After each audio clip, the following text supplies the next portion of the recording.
যারা বলছে যে আল্লাহ পাককে আমার নবী পাক সশরীরে দেখেনি, নবী আমার আল্লাহকে দেখতে পাইনি, যারা বলছে এরা হচ্ছে 72 কাতারের মানুষ, এরা আহলে হাদিস লা মাযহাবি ওয়াহাবি। আমি আপনাদের সম্মুখে আজকে আলোচনা করব মাওকুফ হাদিস থেকে বর্ণনা দেব এবং হাদিসের নাম, হাদিসের সংখ্যা আপনাদের সম্মুখে পেশ করা হবে। এবং আল্লাহ রসুল, আহলে সুন্নাতুল জামাতের মত হলো আল্লাহ রসুল আমার আল্লাহ পাক রব্বুল আলামিনকে তিনি সশরীরে দেখেছেন এবং তিনি আল্লাহকে দেখেছেন। যে কিতাবটার নাম ইমাম দারকুতনি রুয়াতুল হাদিসের মধ্যে 551 নম্বর হাদিস। এই হাদিসে হযরত ইবনে আব্বাস রাদিয়াল্লাহু তাআলা আনহু থেকে বর্ণনা।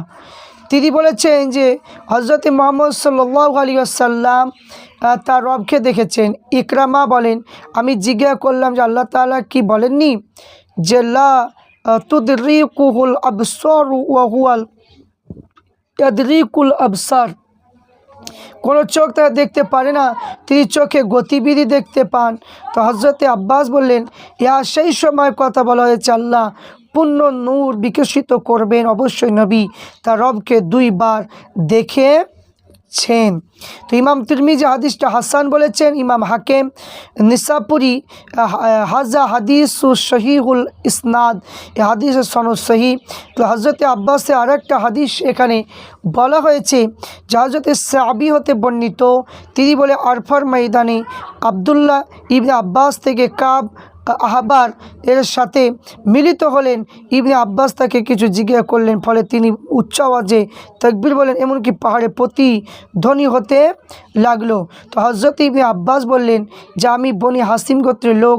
কাব বললেন, আল্লাহ পাক মুসা ও মুহাম্মদ মাঝে দর্শনের কথা ভাগ করে দিয়েছে। মুসা পেয়েছে 2 বার কথা বলার সুযোগ আর মুহাম্মদ পেয়েছে 2 বার দর্শন করা। আলহামদুলিল্লাহ। এই হাদিসে নাসিরুদ্দিন আলবানী যে আহলে হাদিসদের যে গুরু, যে নাসিরুদ্দিন আলবানী মিশকাতের তাহকিকে 5661 নম্বর হাদিসকে সহি বলেছেন। এই হাদিস আব্দুল্লাহ ইবনে আব্বাসের আরেকটা রেওয়াত লক্ষ্য করুন যে হযরত ইবনে আব্বাস বলেছে অবশ্যই মুহাম্মদ তার রবকে দেখেছেন। এই হাদিসকে সম্পর্কে নাসিরুদ্দিন আলবানী তার গ্রন্থে লিখেছেন যে আমি আলবানী বলি এই হাদিসে মাওকুফ রূপে ইবনে আব্বাস থেকে প্রমাণিত আছে। তাই ইবনে খুজাইমা তাওহীদ গ্রন্থের মধ্যে বলেছেন যে আব্দুল্লাহ ইবনে আব্বাস থেকে আরেকটা রেওয়াত লক্ষ্য কি করি, সে হাদিসের মধ্যে কি বলেছে আমরা দেখব।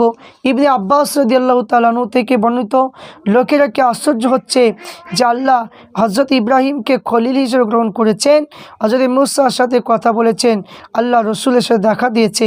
এই হাদিসকে ইমাম হাকিম ইমাম যাহাবি বলেছেন জাহাজ হাদিস সহি আলা সিরাতিল বুখারিও, এই হাদিস ইমাম বুখারীর শর্তে সহি আল মুস্তাদরাক 4th খণ্ডের মধ্যে রয়েছে। তাহলে এখানে আমরা দেখলাম 4th খণ্ডের মধ্যে রয়েছে। এবং রাইসুল মুফাসসিরিন সাহাবা হযরত আব্দুল্লাহ ইবনে আব্বাস থেকে বর্ণিত যে হযরত আব্বাস বলেন তিনি যে এই আয়াতের যে সম্পর্কে বলেছেন ওয়ামা জাআলনা রুয়া লাতি আর ইয়ানাকা ইল্লা ফিতনাতুল লিন্নাসি, যে এটা হলো চর্ম চোখ দ্বারা দর্শন যা ইসরা রাতে দেখেছেন।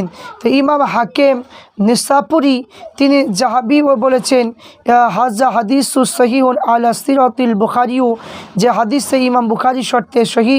এই সম্পর্কে আরেকটা হাফিজুল হাদিস হযরতে ইবনে হাজার আসকালানী রহমাতুল্লাহ আলাইহি কাজী আয়াজ মালিকি সশরীরে কিতাবের মধ্যে হযরতে আব্বাসের হাদিসটা এনেছেন। নিশ্চয় ইবনে উমার হযরতে আব্বাস থেকে জিজ্ঞাসা করা হয়েছিল আল্লাহ রসুলকে আল্লাহ পাক দেখেছেন। ইবনে আব্বাস বলল হ্যাঁ। এটা ইমাম দারকুতনি তার কিতাবের মধ্যে লিখেছেন যে হযরতে ইকরামা হতে বর্ণিত হযরতে আব্বাসকে জিজ্ঞাসা করা হলে আল্লাহ রসুলকে কি আল্লাহ তাআলা দেখেছেন, তিনি বললেন হ্যাঁ। তো ইমাম দারকুতনি তদীয় কিতাবে মওকুফ বর্ণনা করে হযরতে আব্বাস রাদিয়াল্লাহু তাআলা আনহু তিনি এই হাদিসের মধ্যে ব্যাখ্যা মানে দিয়েছেন কি, যে হযরত ইবনে আব্বাস বর্ণিত করেছেন যে এই হাদিসের ওয়ালা কদ রাআহু নাজালতু উখরা, যে এই ব্যাখ্যা লিখে আল্লাহ তাআলাকে দেখেছেন। তাহলে এখান থেকে বোঝা গেল যে আল্লাহ পাক রব্বুল আলামিনকে নিশ্চয় রসুল পাক আল্লাহকে চর্ম চোখ দ্বারা দেখেছেন। এবং হযরতে মালিক রাদিয়াল্লাহু তাআলা আনহু থেকে, আনাস ইবনে মালিক থেকে যে হাদিসটা পাওয়া যায়, যে হযরত আনাস ইবনে মালিক বলেন যে তিনি বলেন যে আল্লাহ রসুল সাল্লাল্লাহু আলাইহি ওয়াসাল্লাম তার প্রভুকে দেখেছেন। হযরতে জাবির রাদিয়াল্লাহু তাআলা আনহু বলেন যে রসুল বলেছেন নিশ্চয় আল্লাহ তাআলা মূসাকে কালাম দান করেছেন, আমাকে রুইয়া চাক্ষুষ দর্শন দান করেছেন।